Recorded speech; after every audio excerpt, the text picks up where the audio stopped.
우리 한번 같이 인사 나눠보시죠. 반갑습니다. 반갑습니다. 네, 오늘 주의 전에서 또 있는 그곳에서 함께 예배하는 모든 예배자들과 여러분들의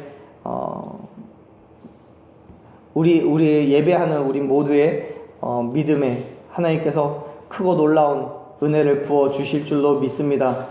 이 어느 곳에서 예배하시든지 그 예배의 자리가 정말 하나님의 임재를 경험하는 복된 자리가 되기를 소망합니다.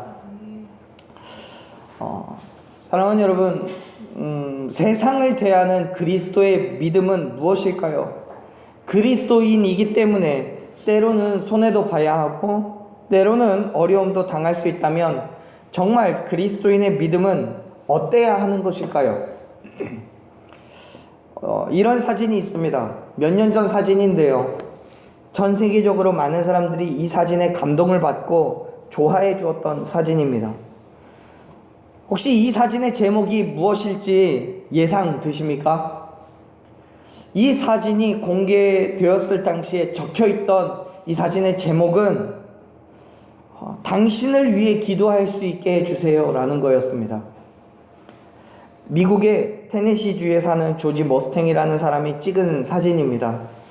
이 사진 옆에는 이런 설명이 붙어 있었어요. 유명한 음식 체인점을 딸과 함께 방문을 해서 식사를 다 하고 디저트를 먹고 있는데 한 노숙인이 들어와서 사람들에게 남은 음식이 있는지를 물었답니다. 그의 신발에는 더러움이 묻어져 있었고 머리는 헝클어져 있었고 면도를 하지 않아서 덥수룩한 수염이 얼굴을 가득 채우고 있었어요. 식당의 모든 사람들이 그에게서 최대한 멀찍이 떨어질 만큼 가까이 하기 어려운 그런 사람이었습니다. 오히려 청결해야 될 식당이 더러워지는 것을 못마땅해 하고 있었습니다. 그러던 중에 그에게 다가온 점장이 있었어요. 점장이 그에게 남은 음식이 아니라 간 만들어진 세트 메뉴 하나를 제공하겠다라고 말합니다. 하지만 조건을 내걸었어요. 그 조건이 뭐냐면 점장은 깨끗하고 그만을 위한 음식을 주는 대신에 하나님께 기도할 수 있게 달라고 그렇게 요청했습니다. 이 노숙인은 조금 더 망설이지 않고 바로 동의했죠. 근처의 손님 그 누구도 그 모습을 보고 더 이상 불평하지 않았습니다. 너무도 바쁜 시간이었고 또 더러움이 있는 가까이 하기엔 너무 어려운 사람이었지만 점장은 그 자리에 서서 그의 손을 붙잡고 기도를 했습니다. 이 사진을 찍은 머스탱 씨는 그 점장의 기도를 사랑과 진심을 느낄 수 있었다고 고백합니다. 그리고 이 식당은 단순히 이익을 위하여서 사업을 하는 게 아니라 사람들을 진정으로 위하는 직무를 수행하기 위해서 가게를 운영한다라고 그렇게 이야기했습니다. 더불어 지금도 그렇지만 당시에 많은 사업체들이 위협이 될 만한 요소들을 모두 없애버리려는 공격적인 사업수단을 사용하는 것과는 달리 이 식당은 흔들리지 않고 그들의 원칙과 또 철학을 지키려고 애쓰고 있다라고 칭찬했습니다. 사랑하는 여러분, 세상적인 논리로 생각해보면 이 점장은 매우 불편한 상황 가운데 있어요. 이 노숙인은 매장 안에 들어와서 그 안에 있는 모든 사람들에게 불편함을 주고 있었고 점장은 이 상황을 해결하기 위한 나름대로의 노력을 해야만 했습니다. 이 노숙인을 빨리 내보내야 되는 그런 위치에 있었던 거예요. 음식을 제공해 준다고 할지라도 되도록 빨리 작은 것 하나라도 손에 들려줘서 내보내려고 하는 것이 보편적인 문제 해결의 방법입니다. 아니면 아예 못 들어오도록 하는 것이 더욱더 공격적이겠죠. 하지만 이 사진 속의 점장은요, 자신이 가지고 있는 그리스도인의 정체성을 드러내는 것을 주저하지 않았습니다. 많은 사람들이 주목을 받는 환경 속에서 또 유명한 식당의 점장이라는 위치에서 많은 것들이 불편하지만 이 상황에서도 그리스도인으로서 그가 해야 될 몫을 충분히 다 해내었다고 저는 생각합니다. 사랑하는 여러분, 여러분은 어떠한 모습으로 세상을 살아가고 계십니까? 세상을 우리는 어떤 모습으로 대하고 있습니까? 그리스도인 된 삶, 예수 그리스도의 죽으심과 부활하심을 드러내는 삶을 여러분 살아가고 계십니까? 오늘 저는요, 그리스도인으로서 우리의 모습을 살펴보고 이 세상을 대하는 믿음을 다시 한번 점검해 보기를 소망합니다. 솔로몬 이후에 이스라엘은 북이스라엘과 남유다로 나뉘어지게 돼요. 각각의 왕국을 건설하고 수십 년을 지내왔습니다. 그동안 하나님의 뜻을 따른 왕도 있었고, 그렇지 않고 우상을 숭배하고 하나님과는 완전히 멀어진 상태의 삶을 살아간 왕도 있었습니다. 하나님의 말씀과는 동떨어진 생활을 하던 이스라엘 백성들을 하나님은 결국 징계하실 수밖에 없게 되었어요. 그리고 북이스라엘은 아수르에게, 남유다는 바벨론에게 멸망을 당하고 맙니다. 다니엘은 바벨론의 1차 침공 당시에 그의 친구들과 함께 포로로 잡혀간 유다의 청년이에요. 바벨론은 포로들 중에서도 인재가 있다면 적극적으로 국가의 대소사를 맡겼어요. 다니엘과 그의 친구들도 그러한 인재로 바벨론의 왕궁에서 왕이 먹는 음식과 포도주를 비롯한 필요한 모든 것들을 제공받으면서 교육을 받습니다. 바벨론의 교육을 받아요. 그런데 그러한 물건들이 하나님을 섬기는 다니엘과 그의 친구들에게는 매우 불편한 것들이었습니다. 우리 다시 한번 말씀을 읽어볼게요. 1장의 8절 말씀 같이 읽겠습니다. 다니엘은 뜻을 정하여 왕의 음식과 그가 마시는 포도주로 자기를 더럽히지 아니하리라 하고 자기를 더럽히지 아니하도록 환관장에게 구하니. 아멘. 당시 바벨론은 우상을 섬기는 이방 나라였습니다. 그렇기 때문에 느부갓네살 왕 또한 우상을 섬기는 왕이죠. 따라서 그가 주는 음식은 하나님께서 말씀하신 율례와 법도를 따라 준비된 음식이 아니었던 거예요. 히브리인들이 전통적으로 지켜왔던 율법에 의해서 준비된 음식이 아니라는 거예요. 만일 왕이 주는 음식을 먹었다면 그것만으로도 율법을 어긴 것이었고, 다니엘과 그의 친구들의 입장에서는 하나님을 배반하는 그런 행위가 되는 거죠. 그렇기 때문에 다니엘과 그의 친구들은 그 음식을 먹을 수가 없었습니다. 그런데 문제는 뭐냐면 그 음식이 율법이 금하는 것이기 때문에 먹지 않을 수 있는 상황이 아니라는 거예요. 다니엘과 친구들은 지금 바벨론에 친구를 만나러 와서 교제하고 있는 상황이 아니에요. 관광으로 온 게 아니에요. 그들은 바벨론에 포로로 잡혀와 있고 왕의 명령에 의해서 바벨론의 교육을 받고 있는 중이에요.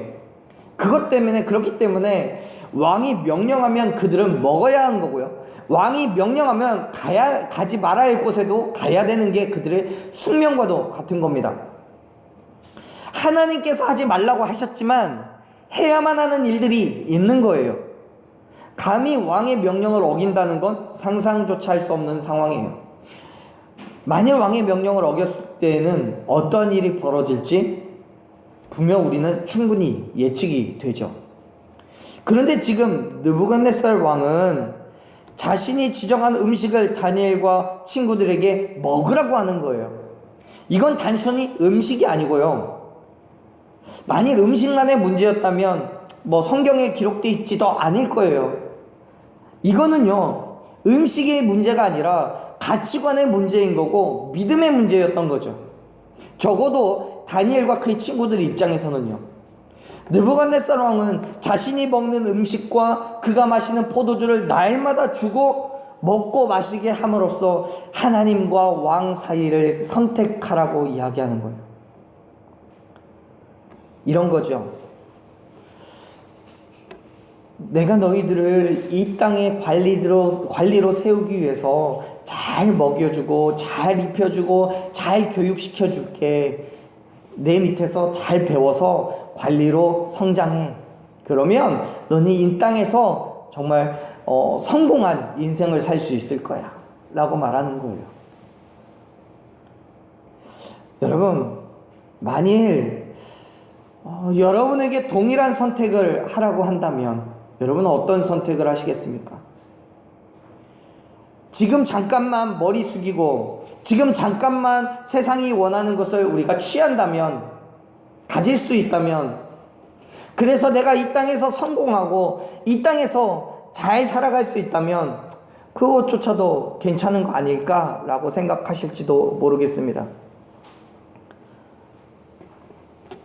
다니엘과 그의 친구들은요, 다른 포로들을 관리하는 환관장 아스부나스라는 그 환관장에게 자신의 생각들을 이렇게 이야기를 합니다.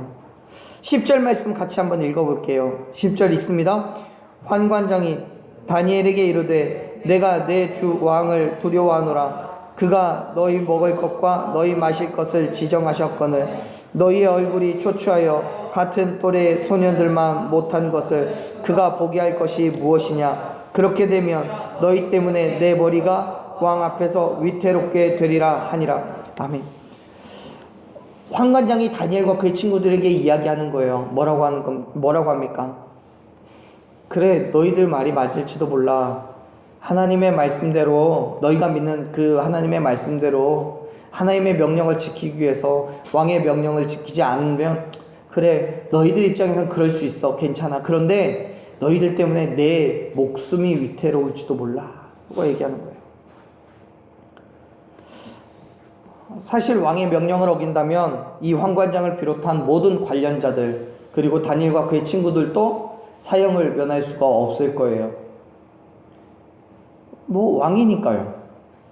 당시 사회에서는 절대 권력을 가진 왕이기 때문에 얼마든지 그렇게 할 수 있었던 거죠.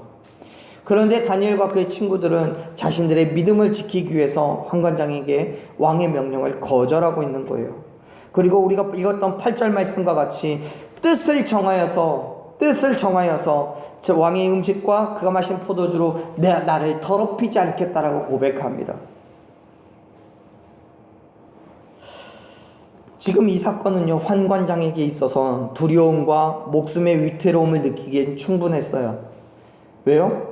만일 다니엘과 그의 친구들이 잘못돼서 다른 사람들보다 못하게 된다면 그에 따른 징계는 분명히 있을 것이기 때문에요. 이것은 환관장뿐만 아니라 다니엘과 그의 친구들에게 있어서도 마찬가지입니다. 사랑하는 여러분, 지금 다니엘과 그의 친구들은 환관장에게 요구하는 것이 그들 포로된 신분으로서는 맞지도 않고 또 환관장에게 큰 걱정과 근심의 거리를 주는 것이었습니다. 하지만 다니엘과 그의 친구들은 뜻을 정하고 하나님께 순종하기를 결단해요. 그 결단이 가져다 줄 위험 부담도 알았지만, 그리고 다른 포로들은 다 왕이 주는 음식을 먹으며 평안을 누렸지만 다니엘과 그의 친구들은 하나님의 손을 붙잡고 끝까지 포기하지 않는 믿음을 가지고 있는 거예요. 만일 하나님의 손을 놓는다면 그들의 삶에서는 온전한 평안을 누릴 수 없다라고 생각하는 거예요. 그래서 다니엘과 그 친구들은 죽음을 각오하고 뜻을 정하여 믿음의 순전함을 지키고 있는 거죠. 사랑하는 여러분, 우리는 어떻게 보면 제3자의 입장에서 성경을 읽고 있고요, 또 다니엘이 어떻게 되었든지 그 결과를 이미 알고 있기 때문에 다니엘과 친구들의 결단이 쉬울 거라고 생각할 수도 있습니다. 아니, 어렵지만 우리 입장에서, 지금 우리의 입장에 생각해보면 어렵지만 우리 다 성경에서 결론이 어떻게 났는지 다 아는데 여기에서 다니엘이 다른 선택을 하면 안 되는 거죠. 하지만 지금 이 사건이 진행되어 가고 있는 이 상황 속에서만큼은 다니엘과 친구들이 죽기를 각오하고 결단하고 있는 거예요.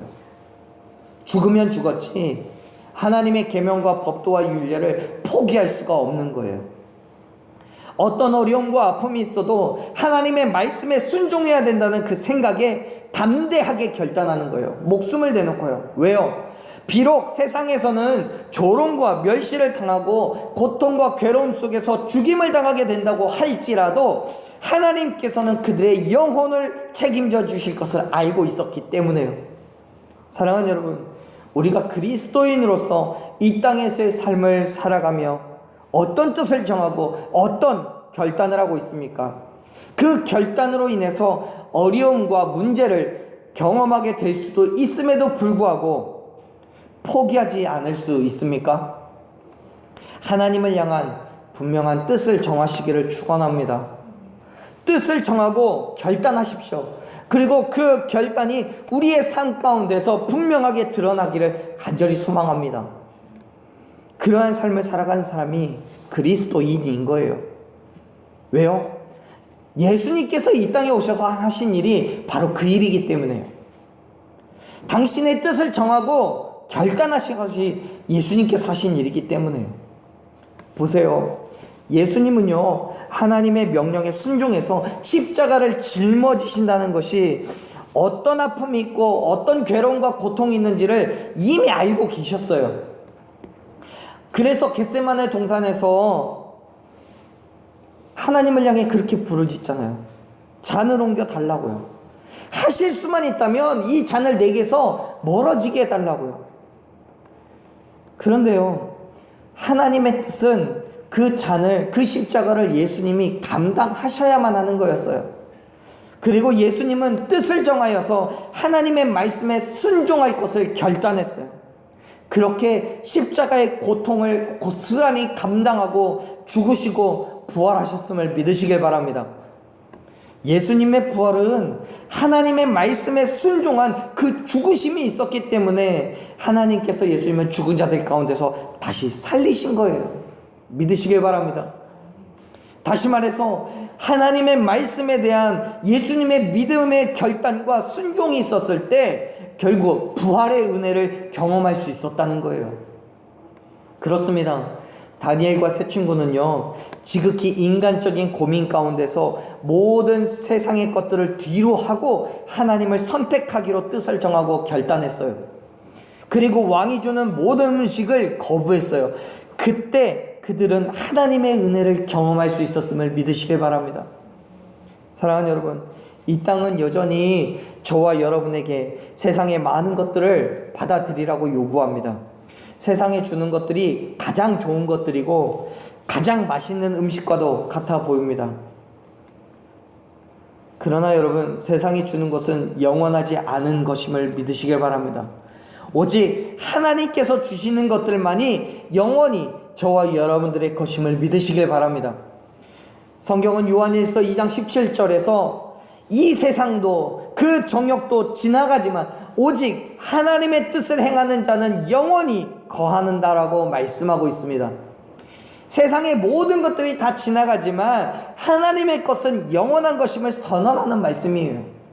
그렇습니다. 사랑하는 여러분, 다니엘과 그의 세 친구는 영원한 하나님의 것을 소망하기 때문에 또한 이미 그들의 삶에 영원한 하나님의 것이 주어졌기 때문에 죽음을 각오하고 왕이 주는 음식을 먹지 않겠다고 결단하는 거예요. 여러분, 죽음을 각오한 결단은 오히려 죽음을 이길 수 있는 힘이 있음을 믿으시길 바랍니다. 그렇기 때문에 사랑하는 여러분, 그리스도인 된 삶을 결단하며 하나님의 말씀대로 살아가십시오.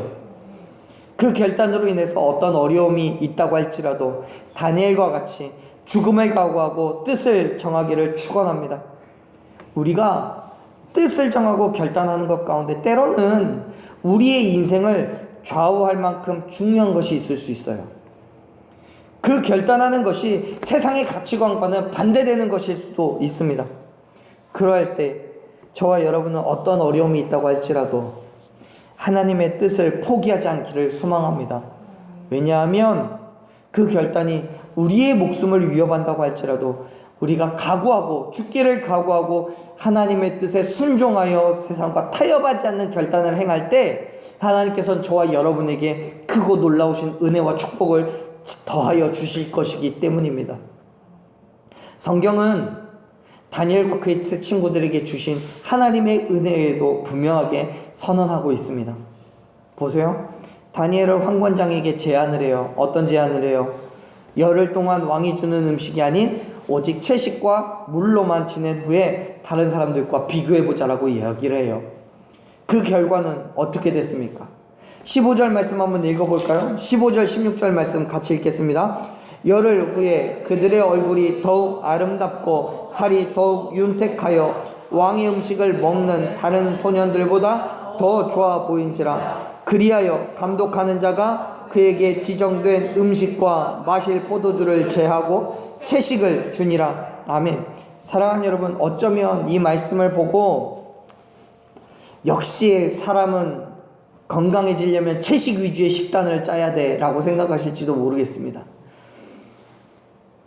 지금 성경이 말씀하고 있는 거는요, 채식이 좋냐 육식이 좋냐라는 얘기가 아니고요, 물이 좋은 거냐 포도주가 좋은 거냐 그 얘기라는 것이 아니에요.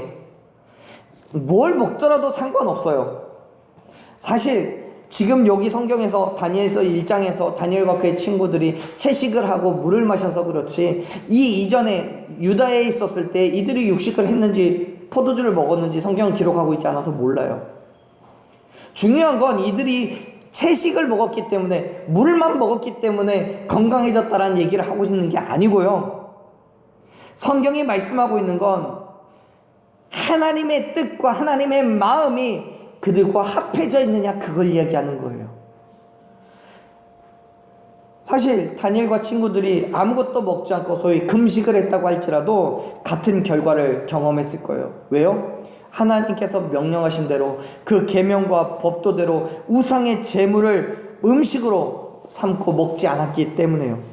다시 말해서 다니엘과 친구들은 자신의 육식 유익과 자랑을 위한 것이 아니라 오직 하나님의 계명과 법도를 지키기 위해서, 하나님의 영광을 드러내기 위해서 자신들의 생명을 걸고 있는 거예요. 하나님께서 원하시는 것이 아니니까요. 사랑하는 여러분, 우리는 무엇의 뜻을 정하고 어떤 결단을 하고 있습니까? 다니엘과 그의 친구들처럼 하나님의 말씀을 지키고 그의 뜻을 이루어낼 결단을 소망합니까? 우리가 하나님의 말씀을 지켜 행할 때는 분명한 축복이 있어요. 말씀에서도 분명히 이야기하잖아요. 다니엘과 그의 친구들이 뜻을 정하고 결단한 이후에 열흘이 지났어요. 그때 그들의 모습이 어떻다고 성경은 기록해요?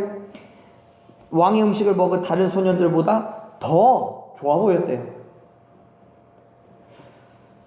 왜요? 하나님의 말씀에 순종했기 때문에요. 하나님의 향한 뜻을 포기하지 않았기 때문에요. 성경을 잘 살펴보세요. 성경은 결코 이들이 채식을 했기 때문에 이러한 결과를 얻었다라고 말씀하고 있지 않아요. 성경은 결코 이들이 포도주 대신에 물을 먹어서 그렇게 보기 좋았다라고 기록하지 않아요. 다니엘과 그의 친구들이 하나님의 뜻대로 살아갈 것을 결단했기 때문에 그들이 먹는 건 너무도 부실하고 너무도 형편없는 것이었지만, 그럼에도 불구하고 그곳 가운데 하나님의 놀라우신 은혜가 있었음을 믿으시길 바랍니다. 여전히 우리의 삶도 마찬가지예요. 세상이 볼 때에는 우리의 삶이 너무도 형편이 없고 그렇게 가난할 수밖에 없어요. 아무것도 가진 것 없고 아무것도 내세울 것 없는 우리이지만, 하나님 앞에 뜻을 정하고 세상과 타협하지 않는 믿음을 가지고 나아갈 때에 하나님은 우리가 가지고 있는 것들을 통하여서 그거 놀라운 것들로 부어 주실 줄로, 은혜와 축복을 더하여 주실 줄로 믿으시길 바랍니다. 분명히 세상 가운데 살아가는 많은 사람들보다 우리가 더 좋아 보일 수 있음을 여러분 믿으시길 바랍니다. 하나님께서는 그렇게 축복하시잖아요. 말씀을 조금만 더 볼까요? 17절 말씀 같이 읽겠습니다. 하나님이 이 네 소년에게 학문을 주시고 모든 서적을 깨닫게 하시고 지혜를 주셨으니 다니엘은 또 모든 환상과 꿈을 깨달아 알더라. 아멘. 하나님께서는 다른 이스라엘 청년들과 구별하여서 다니엘과 그 세 친구에게 지혜와 명철을 주셨습니다. 특별히 다니엘에게는 그들과 또한 구별하여서 환상과 꿈을 깨달아 알 수 있게 하셨다라고 성경은 기록하고 있습니다. 여러분, 이거 은혜예요. 그리고 축복이에요. 왜냐하면 다니엘과 그의 친구들이 지혜와 명철이 뛰어나게 된 것은 바벨론의 교육이 뛰어나서가 아니고 그들이 본래 IQ가 높아서도 아니라고요. 하나님의 주권적인 능력으로 그들에게 부어주신 은혜였음을 믿으시길 바랍니다. 여전히 우리도 마찬가지예요. 하나님의 말씀에 순종하고 그의 뜻대로 살아가는 것이 저와 여러분의 지혜의 근본이 됨을 믿으시길 바랍니다. 잠언 1장 7절에 말씀하고 있잖아요. 여호와를 경외하는 것이 지혜의 근본이라고요. 하나님을 경외하고 그 말씀에 순종하는 사람에게 하나님께서는 지혜를 주시고 명철을 주시고 여기에 우리가 구하지 않은 것까지 더하여 주실 줄로 믿으시길 바랍니다. 뿐만 아니라 야고보서 1장 25절 말씀을 보면 자유하게 하는 온전한 율법을 들여다보고 있는 자는 듣고 잊어버리는 자가 아니라 실행하는 자니 이 사람이 그 행하는 일에 복을 받을 거라고 성경 분명하게 선언하고 있습니다. 사랑하는 여러분, 세상에 그 무엇이 우리를 위협한다고 할지라도 하나님만 의지하기로 결단하고 말씀에 순종하십시오. 다니엘과 세 친구들과 같이 그들에게 함께 하셨던 하나님께서, 그들에게 지혜를 주셨던 하나님께서 여전히 저와 여러분 가운데 함께 하시고 동일하게 우리에게도 은혜와 축복을 넘치도록 부어주실 줄로 믿습니다. 저와 여러분의 삶 가운데에 주권적으로 역사하시는 하나님을 만나게 될 줄로 믿습니다. 사랑하는 여러분, 다니엘과 세 친구는요, 그들의 삶을 하나님께 맡기고 생명의 위협 속에서도 포기하지 않는 자신의 믿음을 결단하고 지켰습니다. 어떤 상황 속에서도 담대하게 복음을 전하며 하나님의 명령대로 살았습니다. 그 믿음이 있었기 때문에 지난주에 말씀을 나눈 것처럼 풀무불에도 들어갈 수 있었던 거고요. 뜻을 정하고 하나님을 따를 수 있었던 거예요. 어떤 어려움과 아픔이 있었다고 할지라도요. 앞서 처음 보여드렸던 사진의 주인공을 다시 한번 기억해 보십시오. 그 점장은요, 자신의 행동으로 인해서 회사에서 잘릴 수도 있어요. 그 장소에서 많은 사람들이 비난을 받을 수도 있어요. 더러운 사람의 몸에 손을 대어서 불결하다라고 이야기할 수 있어요. 그러나 그 무엇도 하나님의 복음을 드러내며 기도로 중보하는 것을 막을 수가 없었습니다. 사랑하는 여러분, 우리는 어떠한 모습으로 세상을 대하고 있습니까? 나의 신앙의 모습이 다른 사람들, 특별히 믿지 않는 사람들에게 어떤 모습으로 비춰지고 있고 그들에게 어떤 영향력을 드러내고 있습니까? 오늘날에는요, 예수님을 믿는다고 하면서도 세상의 다른 사람들과 별반 다른 점을 찾아볼 수 없는 그리스도인들도 너무나 많아요. 말 한마디가 날카로운 비수가 되어서 영혼을 죽이는 사람도 있고요. 믿지 않는 사람들보다 더 많이 배려하지 못하는 사람들도 있습니다. 때로는 믿는 사람들이 더 무섭다는 말도 들어요. 믿지 않는 사람들보다 더 완악하고 예의 없고 사랑이 없는 모습도 있습니다. 우리의 신앙의 모습을 말씀의 거울 앞에 낱낱이 드러내고 조명해 보십시오. 하나님께서 우리에게 원하시는 그리스도인의 모습은 무엇입니까?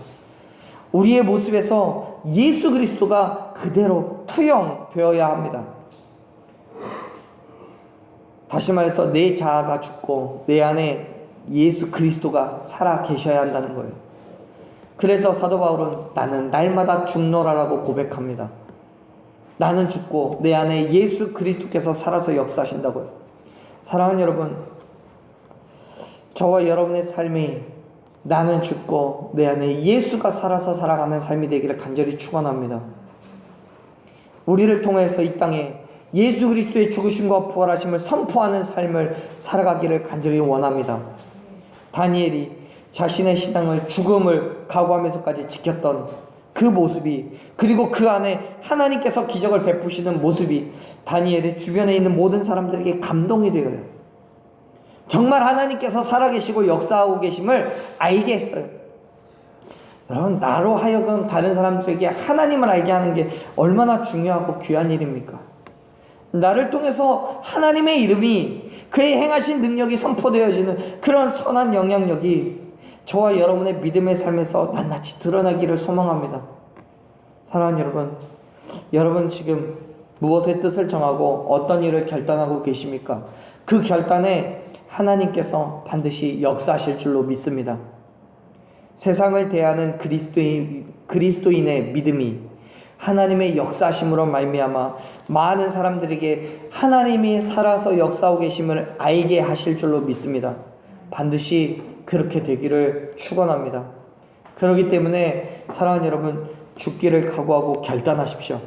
우리가 담대함을 가지고 뜻을 정하여 나아갈 때 우리를 사용하셔서 하나님의 놀라우신 계획을 이루어 가실 줄로 믿습니다.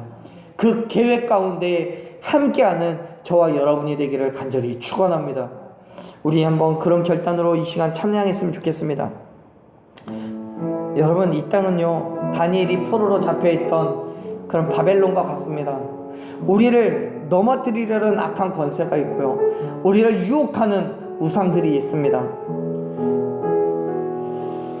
그 안에서 우리는 우리의 신앙을 지킨다는 게 쉽지 않습니다. 그렇기 때문에 성령 하나님의 도우심을 받아야 돼요.